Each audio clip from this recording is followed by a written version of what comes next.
நீங்கள் எதிர்பாராத விதமாக கீழே விழுந்து உங்கள் கையை உடைச்சிக்கிறீங்கன்னு வச்சுப்போம். உடனே ஹாஸ்பிட்டல் போவீங்க. டாக்டர் ஒரு எக்ஸ்ரே எடுத்து பார்ப்பாரு. அந்த படத்தில் எலும்பு முறிவு ஒரு வெள்ளைக்கோடா ரொம்ப தெளிவாக தெரியும் இல்லையா? ஆமா, பார்த்த உடனே ரொம்ப சுலபமா கண்டுபிடிச்சிடலாம். கரெக்ட். இதோ இங்கே தான் முறிவு இருக்குது, இதுக்கு இதுதான் ட்ரீட்மெண்ட்னு டாக்டர் ரொம்ப ஈஸியாக சொல்லிடுவார். ஆனால் உங்கள் இதயம் உடையும் போது என்ன நடக்கும்? ஓ, அது ஒரு வலிமையான கேள்வி. ஆமாம், ஒரு மனுஷனோட நெஞ்சில் ஏற்படுற அந்த வலியை, அந்த துயரத்தை அளக்கவோ இல்லை படம் பிடிச்சு காட்டவோ இது வரைக்கும் எந்த எக்ஸ்ரே மிஷினும் கண்டுபிடிக்கப்படலை.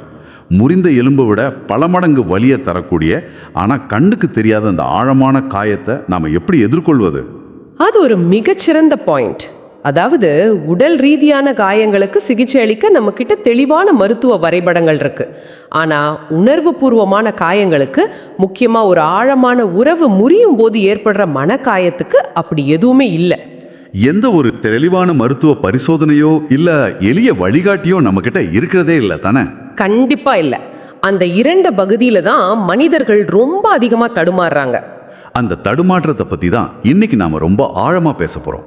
இந்த புதிய தேடலுக்கு உங்களை அன்புடன் வரவேற்கிறோம். எப்பொழுதும் புதிய விஷயங்களை கத்துக்கிற ஆர்வமுடைய உங்களுக்காகவே இன்னைக்கு ஒரு சவாலான தலைப்பை நம்ம கையில் எடுத்திருக்கோம். இது ரொம்ப முக்கியமான ஒரு தலைப்பு. ஆமா, இன்றைய நமது விவாதத்துக்கான ஆதாரம் healing the heart 5 paths to renewal. அதாவது காதல் தோல்வி இல்லைனா ஆழமான பிரிவிலிருந்து மீண்டு வருவதற்கான வழிகளை கூறும் ஒரு சிறப்பான குறிப்பு.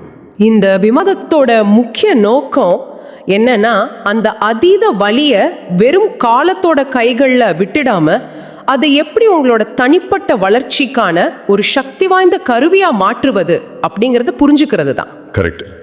நம்ம ஆதாரம் எடுத்த உடனேயே அந்த ஆரம்ப கட்ட வலி எப்படி இருக்கும் அப்படிங்கிறத ரொம்ப துல்லியமா விவரிக்கிறாங்க.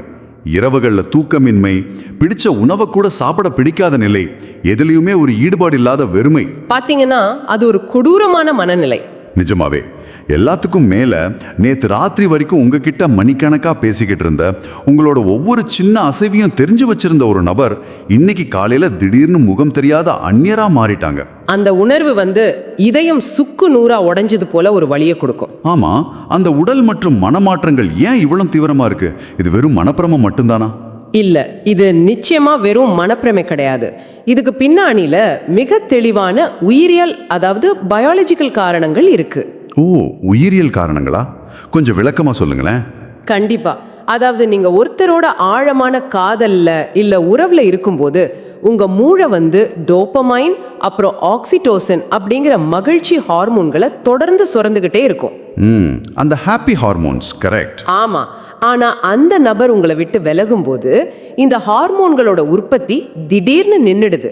அதே நேரத்துல மன அழுத்தத்தை உருவாக்குற கார்டிசோல் அப்படிங்கிற ஹார்மோன் மூளையில அபரிமிதமா சுரக்க ஆரம்பிக்கும். அப்போ மூளைக்குள்ள ஒரு பெரிய கெமிக்கல் மாற்றமே நடக்குதுன்னு சொல்றீங்க? எக்ஸாக்ட்லி. இது உங்க உடலை ஒரு விதமான சண்டை அல்லது ஓட்டம், அதாவது ஃபைட் ஆர் ஃப்ளைட் அப்படிங்கிற ஒரு நெருக்கடி நிலைக்கு தள்ளிடுது. அதனால தான் காதல் தோல்வி அப்படிங்கிறது மூளையை பொறுத்த வரைக்கும் ஒரு நிஜமான உடல் ரீதியான காயத்துக்கு சமமான வலியை தருது. வாவ், மூளை இதை ஒரு பிசிக்கல் காயமாவே பார்க்குது அப்படிங்கிறது ரொம்ப சிந்திக்க வேண்டிய ஒரு விஷயம். தூக்கமின்மையும் பசியின்மையும் இதோட நேரடி விளைவுகள் தான் இல்லையா? 100% உண்மை. உடலும் மூளையும் அந்த அதிர்ச்சியை ஏத்துக்க போராடுது. சரி, அந்த வலி நிஜமானது அப்படிங்கிறது புரிஞ்சுக்கிட்டோம். இந்த இருண்ட மனநிலையிலிருந்து வெளியே வர நமது ஆதாரம் முன்வைக்கிற முதல் யோசனை நடந்ததை ஏற்றுக்கொள்வது, அதாவது அக்செப்டன்ஸ். அதுதான் குணமடைவதற்கான முதல் படியே. ஆனா நடைமுறையில இது எந்த அளவுக்கு சாத்தியம்? நிறைய பேர் அவர் நிச்சயம் தன் தப்ப உணர்ந்து திரும்பி வருவார், இல்ல அவள் ஒரு நாள் என்னை புரிஞ்சுக்கிட்டு திரும்ப பேசுவா அப்படின்னு ஒரு பொய்யான நம்பிக்கையோட பல மாசங்கள், சில நேரங்கள்ல பல வருஷங்கள் கூட காத்திருக்காங்களே. ஆமா, இது ரொம்ப பரவலாக நடக்கிற ஒரு விஷயம்தான். இந்த நம்பிக்கையை மட்டும் அவங்களால ஏன் விட முடியறதே இல்லை? ஏன்னா பாத்தீங்கன்னா மனித மூளைக்கு நிச்சயமற்ற தன்மை அறவே பிடிக்காது. பழகிய ஒரு நபர், பழகிய ஒரு வாழ்க்கை முறை திடீர்னு இல்லாம போகும்போது மூளைக்கு அது ஒரு மிகப்பெரிய அதிர்ச்சி. ஓ, அப்போ மூளை அதை ஏத்துக்க மறுக்குது. கரெக்ட். அந்த உண்மையை ஏத்துக்கிட்டா மூளை தனக்கான ஒரு புதிய எதிர்காலத்தை முதல்ல இருந்து வடிவமைக்கணும். அது ரொம்ப கடினமான வேலை. அதுக்கு பதிலா அவர்கள் திரும்பி வந்துடுவாங்க அப்படிங்கிற அந்த பொய்யான நம்பிக்கை மூளைக்கு ரொம்ப ஈஸியான ஒரு வலி நிவாரணியா செயல்படுது. அதாவது ஒரு டெம்பரரி பெயின் கில்லர் மாதிரி. எக்ஸாக்ட்லி. அந்த பெயின் கில்லருக்கு மனிதர்கள் அடிமையாகிடுறாங்க. ஆனா அதுவே அவங்கள தப்பிக்க முடியாத ஒரு சுழலுக்குள்ள தள்ளிடுது. இதை நான் கொஞ்சம் கற்பனை செஞ்சு பார்க்குறேன். நடந்து முடிஞ்ச ஒரு பிரிவை ஏற்க மறுப்பது, இல்லைன்னா கடந்த காலத்திலேயே உழல்வது அப்படிங்கிறது சொல்லுங்க. என்றைக்குமே வராத ஒரு ரயிலுக்காக ஆட்கள் யாருமே இல்லாத ஒரு காலியான ரயில் நிலையத்தில் உங்க வாழ்நாள் முழுசும் காத்துக்கிட்டு இருக்கிறதுக்கு சமம் இல்லையா? பிடியுது. ஆமா, அந்த ரயில் வராது, அந்த தடம் மூடப்பட்டுடுச்சு அப்படின்னு உங்களுக்கு நல்லா தெரியும். ஆனாலும் அங்கிருந்து நகர உங்க மனம் மறுக்குது.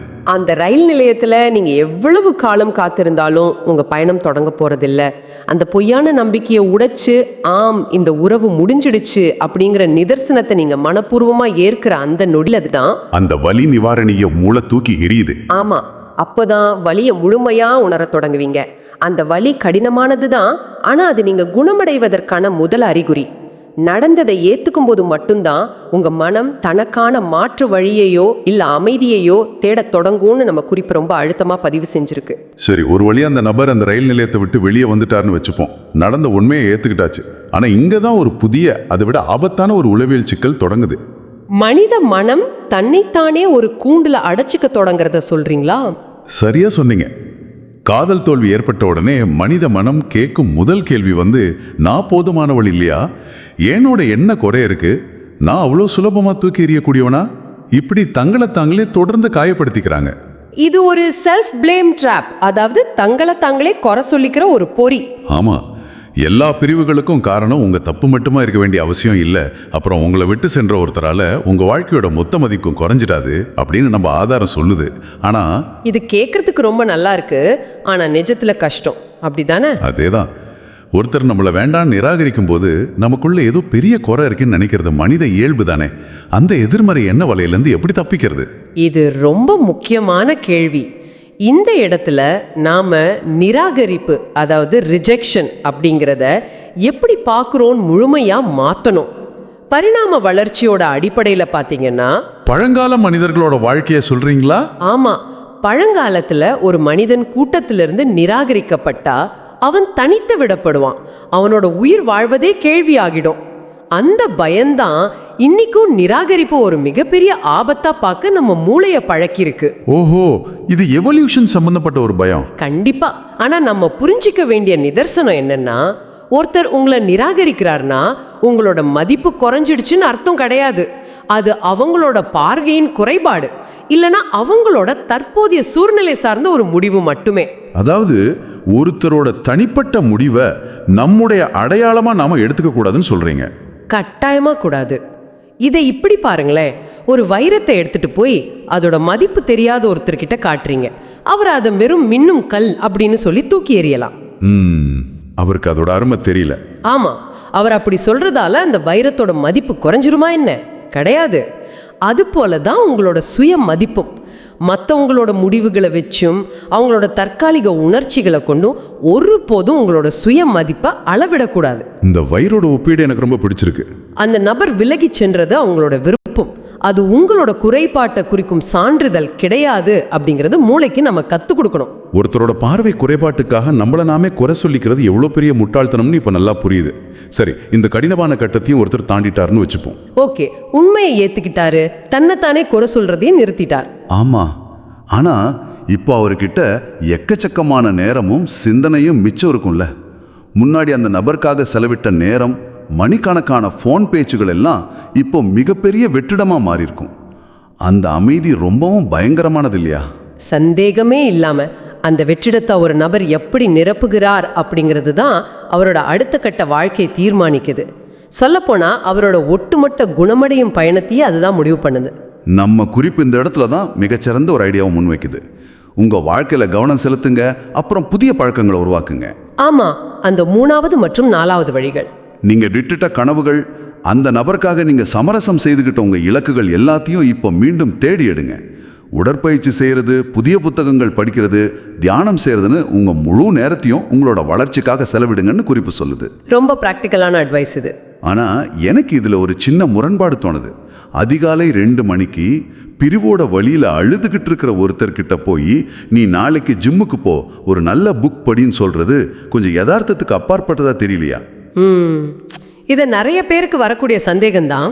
தங்களோட வளர்ச்சிக்காக நேரத்தை செலவிடுறது எப்படி அந்த ஆழமான வலியை மறக்கடிக்கும். அது மேலோட்டமா பார்க்கும்போது வெறும் திசை திருப்புதல் மாதிரி தான் தோணும். ஆனா அறிவியல் ரீதியா அது அப்படி இல்லை. இதுக்கு பின்னால மூளையோட நிகழ்வுத்தன்மை, அதாவது நியூரோபிளாஸ்டிசிட்டி அப்படிங்கிற ஒரு அற்புதமான மெக்கானிசம் இருக்கு. நியூரோபிளாஸ்டிசிட்டி கொஞ்சம் விளக்கமா சொல்ல முடியுமா? சொல்றேன். மனித மனசால ஒரே நேரத்துல 2 தீவிரமான விஷயங்கள்ல முழு கவனத்தை செலுத்த முடியாது. நீங்க அந்த பழைய நினைவுகளிலே உழன்று கொண்டிருக்கும் பொழுது நீங்க மூளையில உள்ள ஒரு பழைய பாதையிலே திரும்ப திரும்ப நடந்துட்டு இருக்கீங்கன்னு அர்த்தம். இதனால வலி குறையாது, மாறா அந்த வலி இன்னும் ஆழமாகும் இல்லையா? கரெக்ட். அதாவது நம்ம எந்த விஷயத்துக்கு அதிக முக்கியத்துவம் கொடுக்கறோமோ அதுவே நம் நிஜமா மாறிடுது. இதை நாம எப்படி உடைக்கிறது? இங்கே ஒரு கற்பனையான காட்டை நினைவில் வச்சுக்கோங்க. உங்கள் பழைய நினைவுகள் அப்படிங்கிறது அந்த காட்டில் நீங்கள் பல வருஷமாக நடந்து பழகிய ஒரு தெளிவான பாதை. இப்போ அந்த பாதையை மூடிட்டு ஒரு புதிய பாதையை நீங்கள் உருவாக்கணும். ஆரம்பத்தில் அந்த புதிய பாதையில் நடக்கிறது ரொம்ப கஷ்டமாக இருக்கும், முட்கள் எல்லாம் இருக்கும். ஆமாம், ஆனால் நீங்கள் தினம் உடற்பயிற்சி செய்ய தொடங்கும் போதோ இல்லை ஒரு புதிய திறமையை கற்க தொடங்கும் போதோ உங்கள் மூளை புதிய நரம்பியல் இணைப்புகளை, அதாவது நியூரல் பாத்வேஸை வலுக்கட்டாயமாக உருவாக்குது. ஓஹோ. நீங்கள் அந்த புதிய பாதையில் தொடர்ந்து நடக்க நடக்க அந்த பழைய பாதை என்ன ஆகும்? காலப்போக்கில் அதில் செடிகளும் கொடிகளும் முளைச்சு அந்த பழைய பாதை முற்றிலுமாக மறைஞ்சிடும். மிகச்சரியா சொன்னீங்க. இதுதான் அந்த ரகசியம்.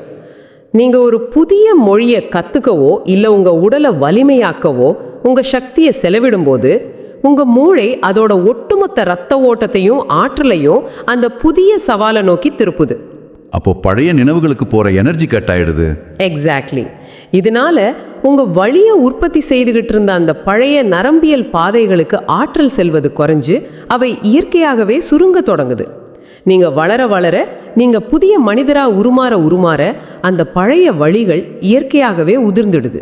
அதனால தான் வெற்றி என்பது சில நேரங்களில் நீங்கள் தரக்கூடிய மிகச்சிறந்த பதிலடியாக இருக்கும் அப்படின்னு குறிப்பு ரொம்ப நேர்த்தியா சுட்டி காட்டுது. ஆமா, ஒரு பழைய பாதையை புறக்கணிக்கிறது மூலமா அதை இயற்கையாகவே அழிந்து போக செய்யறது அப்படிங்கிறது ரொம்ப ஆழமான ஒரு உளவியல் பார்வை. இந்த புதிய பழக்கங்கள் வெறும் திசை திருப்புதல்கள் கிடையாது, அவை மூளையை செதுக்கும் ஒளிகள் அப்படிங்கிறத நல்லா புரிஞ்சிக்க முடியுது. இது நம்மளை நேரா இறுதி பகுதி கொண்டு போகுது, அதாவது 5வது வழி. ஆமா, நமது ஆதாரம் கூறுற இறுதி வழி என்னன்னா, உங்கள் வாழ்க்கைக்கு இன்னும் நல்ல விஷயங்கள் வரப்போகுது அப்படிங்கிறத நம்புங்க. இன்னைக்கு உங்களை விட்டு சென்ற நபர் உங்களுக்கான கடைசி மனிதர்னு அர்த்தம் கிடையாது. ஒரு காதல் தோல்வி உங்களை உடைக்க வரல, உங்களை மென்மேலும் வலிமையாக்க வந்திருக்கு. கரெக்ட். அப்படின்னு இது முத்தாய்ப்பா முடிக்குது. ஆனா காயத்தோட உச்சியில் இருக்கிற ஒரு நபர் எதிர்காலத்தின் மேல எப்படி திடீர்னு நம்பிக்கை வைக்க முடியும்? அந்த நம்பிக்கையை ஒருத்தரால உடனடியாக பெற்றுவிட முடியாது. நாம முன்னாடி பேசின அந்த 4 படிகளையும், அதாவது உண்மையை ஏத்துக்கிறது, சுயமதிப்பை காத்துக்கிறது, புதிய பழக்கங்களை உருவாக்குறது, இதெல்லாம் தொடர்ந்து செஞ்சு வரும்போது ஒரு கட்டத்துல ஒரு சின்ன வெளிச்சம் தெரிய ஆரம்பிக்கும். ஆமா, அந்த தருணத்தில் ஏற்படுற ஒரு முழுமையான மனமாற்றம் தான் இது. ஒரு பேரடைம் ஷிஃப்ட்னு சொல்லலாம். அந்த பிரிவை தங்களோட வாழ்க்கையின் முடிவா பார்க்காம ஒரு புதிய தொடக்கமா, ஒரு புதிய அத்தியாயமா பார்க்க வைக்கும் பார்வை அது. இந்த இடத்துல ஆதாரத்தில் உள்ள ஒரு மிகச்சிறந்த மேற்கொள்ள நான் கட்டாயம் இங்கே குறிப்பிட்டாகணும். அதை படிக்கும் போதே எனக்குள் ஒருவித உத்வேகம் பிறந்தது. சொல்லுங்க கேட்போம். உங்களை இழந்தவர்கள் ஒரு நாள் வருந்தலாம், ஆனால் உங்களை நம்பிய நீங்கள் ஒருபோதும் தோற்க மாட்டீர்கள். இந்த வரிகள் எவ்வளவு ஆழமானது பாத்தீங்களா? ரொம்ப அற்புதமான வரிகள். மற்றவங்க வருந்துறாங்களா இல்லையா அப்படிங்கிறத இங்க முக்கியம் இல்லை, உங்க மேல நீங்க வைக்கிற நம்பிக்கை தான் உங்களை அடுத்த கட்டத்துக்கு நகர்த்துது. ஆமா, அதுதான் இந்த முழு பயணத்தோட சாராம்சமே. பிரிவுகள் அப்படிங்கிறது ஒருபோதும் உங்க வாழ்க்கை கதையோட முடிவு கிடையாது. அவை முடிந்து போன ஒரு அத்தியாயம் மட்டுமே. ஒரு சுவாரஸ்யமான புத்தகத்தை படிச்சுட்டு இருக்கும்போது ஒரு அத்தியாயம் முடிஞ்சிட்டா நாம என்ன செய்வோம்? புத்தகத்தை மூடி வச்சுட்டு போக மாட்டோம். அடுத்து என்ன நடக்க போகுது அப்படிங்கிற ஆவலோட அடுத்த பக்கத்தை திருப்புவோம் இல்லையா? கண்டிப்பா. அதே போலதான் இன்னும் எழுதப்பட வேண்டிய மிகச்சிறந்த சுவாரஸ்யமான அத்தியாயங்கள் உங்க வாழ்க்கையில காத்துக்கிட்டு இருக்கு. அந்த நேர்மறையான சிந்தனையை ஆழமா பதிவு செய்யறது தான் அந்த இருண்ட உணர்ச்சிகள்ல இருந்து வெளிச்சத்துக்கு நம்மளை அழைச்சிட்டு போற உண்மையான வழிகாட்டி. ரொம்ப அழகா சம்மரைஸ் பண்ணீங்க. நாம இப்போ இந்த ஆழமான தேடலோட இறுதி பகுதிக்கு வந்துட்டோம். இது உண்மையிலே ஒரு மிகச்சிறந்த உளவியல் பயணம். தூக்கம் இல்லாத கண்ணீர் சிந்திய இரவுகள்ல தொடங்கி வராத ரயிலுக்காக காத்திருக்காம அந்த ரயில் நிலையத்தை விட்டு வெளியேறி நிதர்சனத்தை ஏத்துக்கிட்டு மற்றவங்க செய்த செயலுக்காக நம்மளை நாமே குறை சொல்லிக்கிற அந்த சுய அழிவிலிருந்து தப்பிச்சு நமது சுய மதிப்பை காத்துக்கிட்டு புதிய பாதைகளை உருவாக்கி மூளையோட பழைய நினைவுகளை மறக்கடிச்சு இறுதியா இது முடிவில்லை, வாழ்க்கையின் அடுத்த அத்தியாயம் அப்படின்னு எதிர்காலத்தை நம்பிக்கையோடு எதிர்கொள்ளும் இந்த முழு பயணத்தையும் இன்னைக்கு நாம பார்த்தோம். இந்த படிகள் வெறும் தத்துவங்கள் மட்டும் கிடையாது, மனித மனதை முழுமையா மீட்டெடுக்கும் நரம்பியல் ரீதியா நிரூபிக்கப்பட்ட வழிகள் அப்படிங்கறத நம்ம ரொம்ப தெளிவா புரிஞ்சுக்க முடியுது. நிச்சயமா. இப்போ இதை மிகுந்த கவனத்தோடு கேட்டுக்கிட்டு இருக்கிற உங்களிடம் நான் நேரடியாக ஒரு விஷயத்தை பகிர்ந்து கொள்ள விரும்புறேன். சொல்லுங்க. நீங்க இப்போ கேட்டுக்கிட்டு இருந்த இந்த வழிகள் வெறும் காதல் தோல்விக்கு மட்டும் கிடையாது. உங்க பணியிடத்துல நீங்க சந்திக்கும் ஒரு மாபெரும் நிராகரிப்பு, பல வருஷம் உழைத்த ஒரு வியாபாரத்துல ஏற்படுற எதிர்பாராத இழப்பு, இல்ல ஒரு நெருங்கிய நண்பரோட பிரிவினை, வாழ்க்கையில நீங்க சந்திக்கிற எந்த ஒரு இழப்பு அல்லது நிராகரிப்புக்கும் இது 100க்கு 100 பொருந்தும். சூழ்நிலைகளும் மனிதர்களும் மாறலாம், ஆனா அதிலிருந்து மீண்டு வர்ற அந்த உளவியல் சூத்திரம் ஒண்ணுதான். அது ஒரு மிகச்சரியான அவதானிப்பு. எந்த ஒரு ஆழமான இழப்பும் நமக்குள் ஒரு பெரிய வெற்றிடத்தை உருவாக்குது. அந்த வெற்றிடத்தை நாம கோபத்தாலோ குற்ற உணர்ச்சியாலும் நிரப்புறோமா, இல்ல புதிய திறன்களாலும் நம்பிக்கையாலும் நிரப்புறோமா அப்படிங்கிறதுல தான் நம் வெற்றியே அடங்கி இருக்கு. சரியா சொன்னீங்க. இந்த உரையாடலை நிறைவு செய்யறதுக்கு முன்னாடி ஒரு புதிய கோணத்தில் இதை நீங்க சிந்திச்சு பார்க்கணும்னு நான் விரும்புறேன். நாம ஆரம்பத்தில் அந்த உடைந்த எலும்பை காட்டும் எக்ஸ்ரே மிஷினை பத்தி பேசணும் இல்லையா? ஆமா, ஆரம்பத்துல பேசணும். மருத்துவ அறிவியல்ல ஒரு ஆச்சரியமான உண்மை இருக்கு. ஒரு உடைந்த எலும்பு சரியாக குணமடையும் பொழுது அது முன்பு இருந்ததை விட அந்த முறிவு ஏற்பட்ட இடத்துல அதிக வலிமையோட கால்சியத்தை குவித்து பல மடங்கு கடினமா ஒட்டிக்குமா. ஓ, முன்னாடி இருந்ததை விட அதிக வலிமையா? ஆமா. உடைந்த இதயம் எந்த எக்ஸ்ரேயிலும் தெரியாமல் இருக்கலாம், ஆனா அது இந்த கடினமான படிகளை கடந்து குணமடையும் போது உங்களோட ஒட்டுமொத்த ஆளுமையுமே முன்பிருந்ததை விட பல மடங்கு வலிமையா மாறி இருக்கும். அது ரொம்ப நிதர்சனமான உண்மை. இந்த இடத்துல உங்களுக்காக ஒரு கேள்வியை நான் விட்டு செல்றேன். இதை கொஞ்சம் ஆழமா சிந்திச்சு பாருங்க. வாழ்க்கையில உங்களுக்கு ஏற்படுற ஒரு மிகப்பெரிய வலி ஒரு ஆழமான நிராகரிப்பு தான். நீங்கள் என்றோ பரன்ல தூக்கி போட்ட மறந்து போன உங்க கனவுகளை மீண்டும் தூசு தட்டவும், உங்களை செதுக்கும் புதிய நல்ல பழக்கங்களை உருவாக்கவும் உங்களை ஒரு விதத்துல கட்டாயப்படுத்துது என்றால், சொல்லுங்க. நமது மிகப்பெரிய தோல்விகள் தான் நமது உச்சக்கட்ட வெற்றிக்கான மிகச்சிறந்த வரைபடங்கள், அதாவது ப்ளூ பிரிண்ட்ஸ் அப்படின்னு ஏன் நாம எடுத்துக்க கூடாது? நீங்க சந்தித்த மிக மோசமான அனுபவம் தான் உங்களோட மிகச்சிறந்த வடிவத்தை உருவாக்குவதற்கான தவிர்க்க முடியாத முதல் படியா இருந்தா எப்படி இருக்கும்? இது ரொம்பவே ஆழமான ஒரு சிந்தனை. இந்த வலிமையான சிந்தனையோட இன்றைய தேடலை நம்ம நிறைவு செய்கிறோம். அந்த உடைந்த இடத்தை உங்க வாழ்க்கையோட மிக வலிமையான அடித்தளமா மாற்றுங்கள். மீண்டும் ஒரு சுவாரஸ்யமான விவாதத்தில் சந்திப்போம்.